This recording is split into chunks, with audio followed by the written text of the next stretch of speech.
Yep, stand behind the mics. We're just kind of assembling it. It's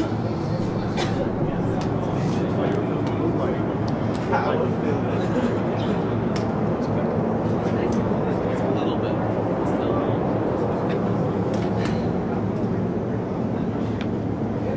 keep expecting like California to be like Australia and not cold. This is actually even colder. Oddly cold. Pretty cool. It is cold. We're pretty close to the coast, so it's like colder here. And there's no heater. You know how it goes. Plus we're in a giant corner. Yeah. Yeah. It's true. Probably doesn't help. No insulation. So, not exactly the way you would have liked to win, I'm sure, but how do you think that evening's gone for you?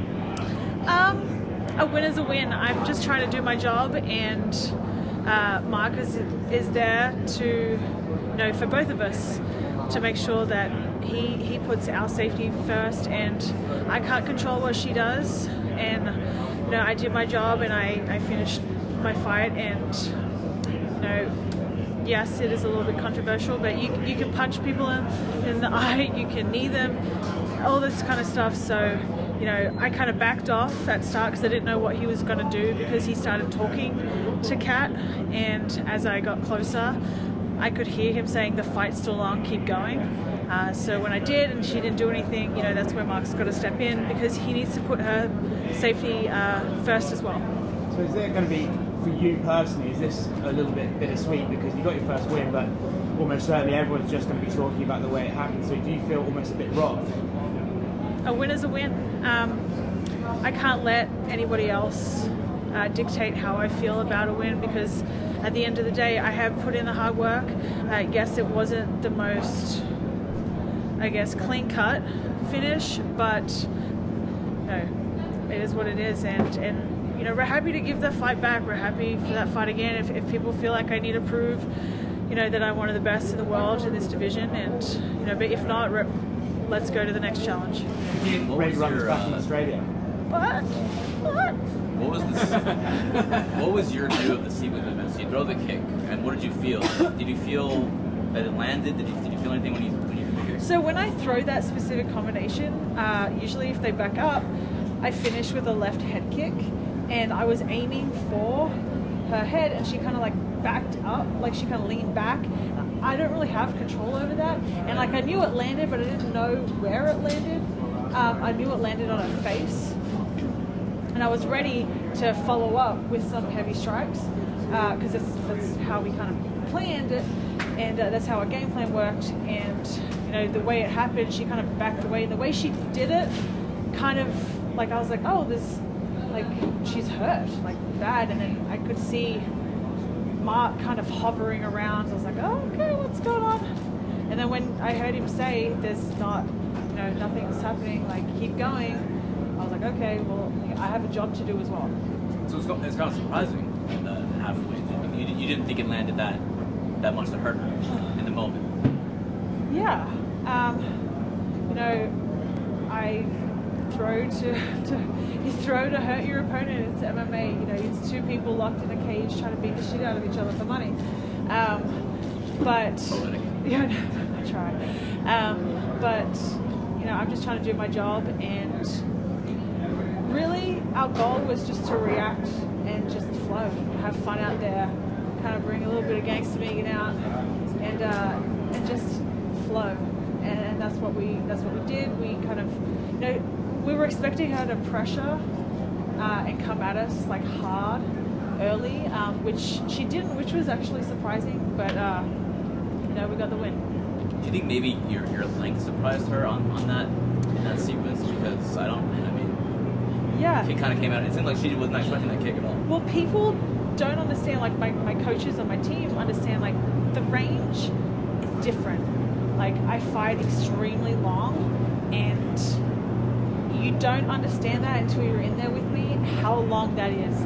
And I know that she was definitely going to want to try and grapple us, so we've been working a lot, and that's one thing I am disappointed that I wasn't able to showcase is my wrestling, and my wrestling defensive and offensive. But I think she realized getting in there, I make the range extremely long, and it is very hard to get in on the inside. Have you seen Kat? Do you know what state her eye is in? No, I haven't seen her. I definitely, hope she's okay. Outside of, everything leading up and the fight, at the end of the day, win, lose or draw, I have a lot of respect for my opponents. It takes guts getting into a cage, getting locked in there and trying to, hurt somebody else. It's a lot of people will never do that in their life, and so I have a lot of respect for her, and I hope she's okay. Were you surprised at the weigh-ins and how fast she got into your face, and were you maybe looking forward to get a little pain after that? No, not at all.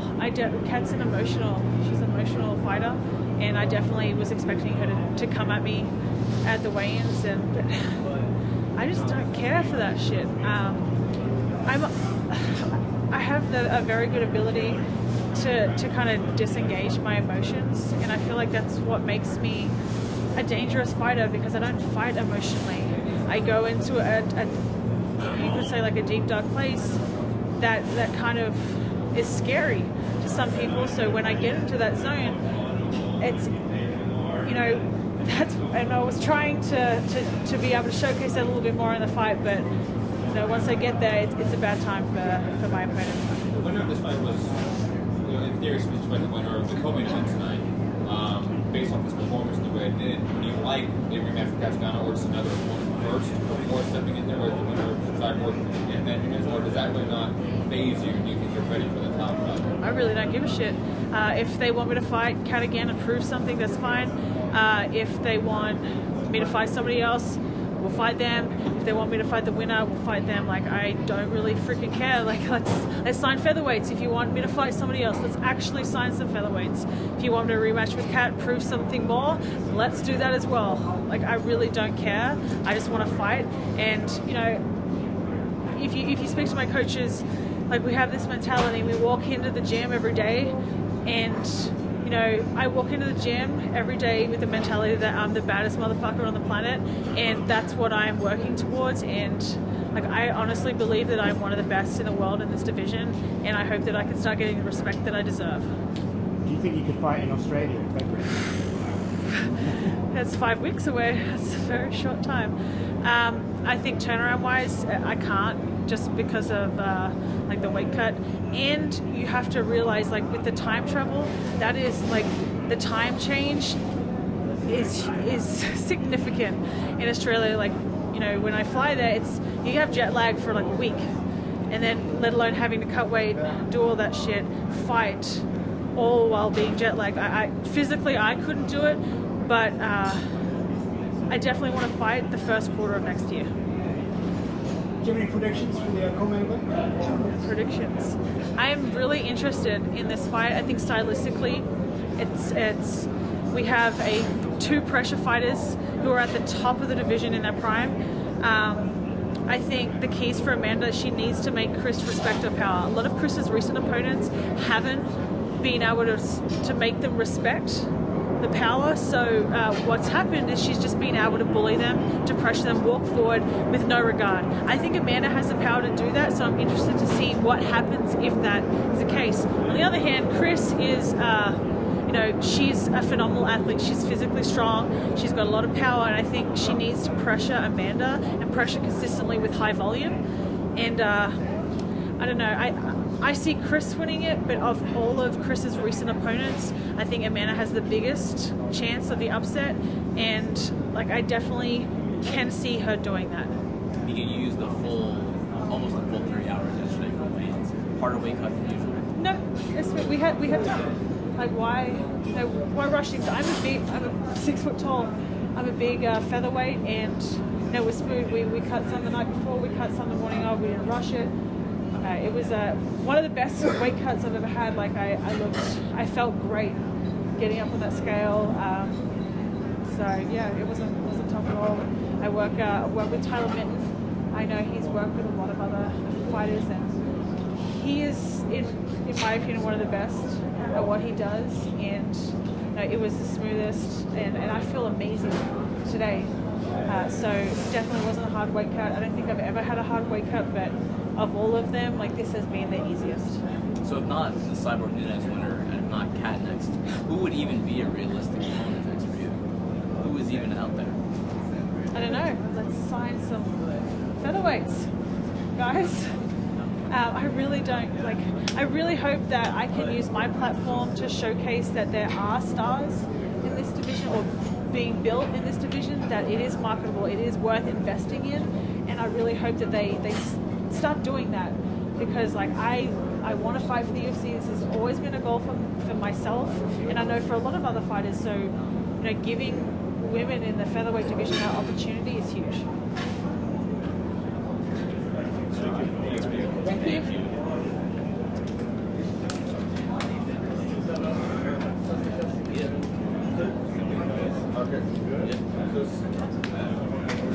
Beta. You had more.